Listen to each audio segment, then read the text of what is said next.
Hello friends, आपल्या विधीचा स्वाद या चॅनलमध्ये तुमचं मनापासून स्वागत आहे। आज आपण घरच्या घरी अगदी सोप्या पारंपरिक पद्धतीने हरभऱ्याच्या डाळीपासून खमंग आणि चविष्ट सांडगे तयार करणार आहोत। हे माझ्या आईच्या आजीच्या पद्धतीचे सांडगे आहे। चला तर मग सर्वप्रथम आपण 1 किलो हरभऱ्याची डाळ स्वच्छ धुवून रात्रभर भिजत ठेवलेली आहे। सांडग्यांसाठी लागणारे साहित्य: 1 वाटी लसूण, 2 चमचा लाल मिरची पावडर, 1 चमचा बेडगी मिरची पावडर, 1 छोटा चमचा जिरे आणि चवीनुसार मीठ घेतले आहे। मिक्सरच्या भांड्यामध्ये हरभऱ्याची डाळ आणि हे बाकीचे सगळे साहित्य ह्याचे आपण जाडसर मिश्रण तयार केले आहे। आता मी ताटाला तेल लावून घेतले आहे व त्या ताटात मिश्रणाचे छोटे छोटे आकाराचे छान सांडगे तोडलेले आहेत।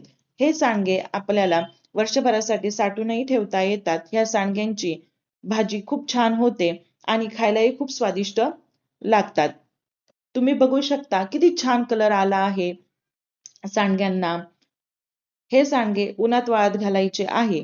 2-3 दिवस चांगले कडक वाळले की आपले सांडगे तयार होतील। ही पारंपरिक रेसिपी नक्की करून बघा।